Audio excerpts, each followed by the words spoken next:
ইযা রাদা শাইয়ান আইয়াকুলা লাহু কুন ফায়াকুন।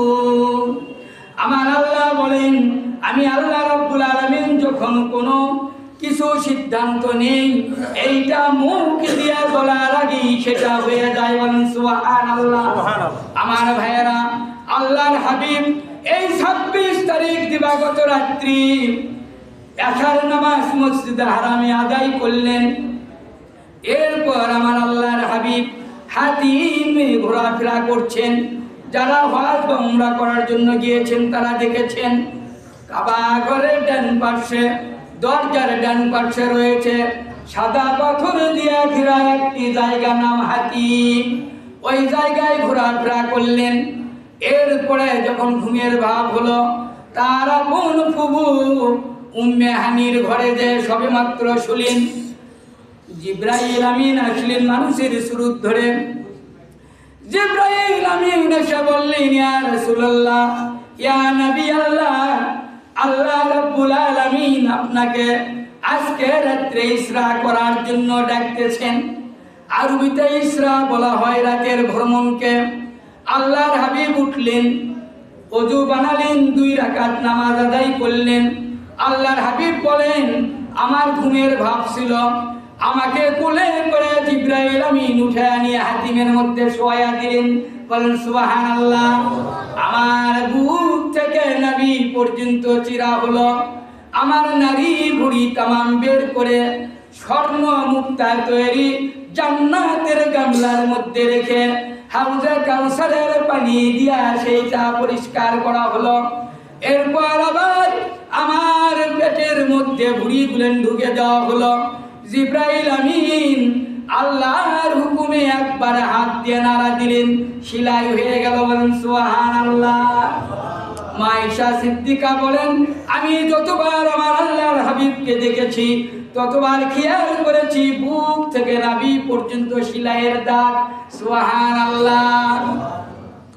আল্লাহর হাবিবকে নিয়ে গেলেন ইসরি নামক জায়গায়। মদিনা শহরকে আরবিতে ইসরি বলা হয়। জিবরাইল আমিন বললেন, ইয়া রাসূলুল্লাহ, এই জায়গায় আপনাকে সারা জীবন বসবাস করতে হবে, আপনার মৃত্যু পর্যন্ত থাকতে হবে এখানে, আপনি দোয়া করেন। মদিনা শহরে আল্লাহর হাবিব দোয়া করলেন। আবার আল্লাহর হাবিবকে নিয়ে যাওয়া হলো তুর পাহাড়ে। বলা হলো আপনার প্রিয় ভাই মুসা কালিমুল্লাহ এই জায়গায় ছিল, আল্লাহর সঙ্গে কথা বলেছে, এখানে দোয়া করেন। আল্লাহর হাবিব ওখানেও দোয়া করলেন। এইবার বাইতুল মুকাদ্দাসে নিয়ে গেলেন 1232 কিলোমিটার দূরে। বুরাক রব নামক একটি বাহনে করে আল্লাহর হাবিবকে নিয়ে যাওয়া হলো। আমাদের বাংলাদেশে একটা ভুল কথা বলা হয়, একটা ঘোড়া বা মহিলার একটা মাথার ছবি দিয়ে একটা ঘোড়ার সঙ্গে লাগাইয়া বড় বড় পোস্টারের সাথে ক্যালেন্ডার দিয়ে বলা হয় হাজা বুরাকুন নবী সাল্লাল্লাহু আলাইহি সাল্লাম। এই বুরাকে চড়ে নবী করিম সাল্লাল্লাহু আলাইহি সাল্লাম মেরাজে গিয়েছিল। বলেন নাউযুবিল্লাহ। আমার আল্লাহ রাব্বুল আলামিন মহিলার আকৃতি দিয়ে ঘোড়ার ছবির বুরাকে চড়ে আল্লাহ রাসূলকে নিয়ে যান নাই। আল্লাহর হাবিব গিয়েছিল নূরের তৈরি একটি আসন, যার নাম ছিল রব। এই রব নামক বুরাক, ওনার জবান সেই দিন খুলে দেওয়া হয়েছিল। বুরাকে ওঠার সময় বুরাক বলেছিল, ইয়া রাসূলুল্লাহ, আল্লাহর কাছে ফরিয়াদ করলেন, রব্বুল আলামিন, আমি বুরাককে যখন একবার সুযোগ দেওয়া হয়েছে তোমার প্রিয় হাবিবের সঙ্গে একটু সালাম বিনিময় করতে চাই। আল্লাহ বুরাকের দোয়া কবুল করে নিলেন। বুরাক আল্লাহর হাবিবকে সালাম দিয়ে বললেন, ইয়া রাসূলুল্লাহ, আপনি প্রিয় নবী, আমি বুরাকের উপর চড়বেন, কোনো আফসোস নাই। আমি একটা ওয়াদা আপনার কাছ থেকে নিতে চাই, কাল কিয়ামতের দিন রওজা থেকে যখন আল্লাহর দরবারে হাজির হবেন, আমি বুরাক ছাড়া আপনি কোনো বুরাকে পা দিবেন না। সুবহানাল্লাহ। আল্লাহর হাবিব ওয়াদা দিলেন। আল্লাহর হাবিব মসজিদুল আকসায় যখন পৌঁছলেন, আসরের নামাজের আজান হয়ে গেল। কে যেন আজান দিল। ইমামতি কে করবেন? লক্ষ লক্ষ ফেরেশতা এবং নবী রাসূলদের মধ্যে কানা ঘোষা চলছিল আজকের নামাজের ইমামতি কে করে। আমার আল্লাহর হাবিব বলেন, এই সময় জিবরাইল আমিন আমার ডান হাতখানা ধরে ইমামতির জায়গায় দাঁড় করে দিয়ে বললেন, ইয়া রাসূলুল্লাহ, আল্লাহ রাব্বুল আলামিন আজকের জন্য আপনাকে ইমাম ঘোষণা করেছেন। সুবহানাল্লাহ, সুবহানাল্লাহ। হাদিস শরীফ প্রমাণ করে কমপক্ষে ৭০,০০০ নবীকে আল্লাহ ওই জায়গায় হাজির করেছিলেন। ৭০,০০০ রহমতের ফেরেশতাকে হাজির করেছিলেন বাইতুল মুকাদ্দাসে। তামাম ফেরেশতা তামাম নবীদের সর্দার হয়ে ইমামতি করলেন আল্লাহর হাবিব।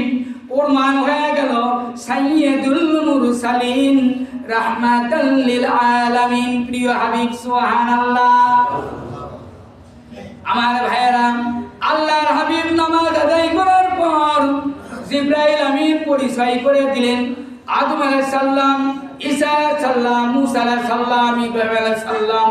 এমনি ভাবে শীর্ষ নবীদের সঙ্গে পরিচয় হলো। এইবার আসমানে যাবার পালা। আল্লাহর প্রিয় হাবিব আসমানে যাবেন। আসমানের এত বড় আসমান, যার ঠিকানা দুনিয়ার কোন বৈজ্ঞানিক আজ পর্যন্ত পায় নাই। আসমানটা কত দূরে রয়েছে দুনিয়ার কোন বৈজ্ঞানিক আজও খুঁজে পায় নাই। যে সূর্যটা আমরা ফুটবলের মতন দেখি, এই সূর্যটা তামাম পৃথিবীর চাইতে 13 লক্ষ গুণ বড়। সুবহানাল্লাহ। এই সূর্য ফুটবলের মতন দেখা যায়, এইটা এই পৃথিবীর চাইতে 13 লক্ষ গুণ বড়। তাহলে এই সূর্যটা সেট করা হয়েছে আসমানের সাথে। এই সূর্যটা দুনিয়ার জমিন থেকে 9,30,00,000 মাইল দূরে। এত দূরে সূর্য, এই সূর্যের চাইতে কোটি কোটি গুণ বড়। যেটা মিট মিট করে জ্বলে ছোট্ট ছোট্ট তারকা দেখা যায়। যে তারকাগুলো ছোট্ট ছোট্ট দেখা যায় আসমানের সাথে আল্লাহ সাজায় রেখেছেন। আমার ভাইয়েরা, আমরা কোনো বিয়ে শাদী অনুষ্ঠান হলে বিভিন্ন প্রকারের ঝাড়বাতি বাড়িতে সেট করি, গেটের সাথে সেট করি সৌন্দর্যের জন্য। আমার আল্লাহ রাব্বুল আলামিন মানব জাতিকে শ্রেষ্ঠ জাতি হিসেবে দুনিয়ায় দিয়েছেন। এই মানব জাতির কল্যাণের জন্য আসমানের সাথে ঝাড়বাতির মতো কোটি কোটি ফেরেশতা সাজায় রেখেছেন। বলেন সুবহানাল্লাহ। এক একটা তারকা সূর্যের চাইতে কোটি কোটি গুণ বড়। যাই হোক, এই আসমানের প্রত্যেকটা আসমানের একটা করে দরজা রয়েছে।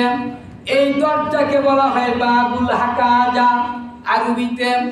এই বাবুল হাকাজা নামক দরজার সঙ্গে, প্রত্যেকটি দরজার সঙ্গে আল্লাহ রাব্বুল আলামিন 12,000 করে রহমতের ফেরেশতা নাজিল করেছেন। সুবহানাল্লাহ।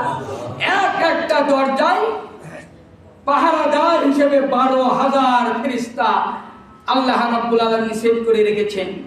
জিবরাইল আমিন যখন দরজায় লক করলেন, 12,000 ফেরেশতা এক বাক্যে বললেন, কে দরজায় লক করো? জিবরাইল আমিন বললেন, আমি জিবরাইল। বলে, তুমি একা এসেছো না আর কেউ এসেছে?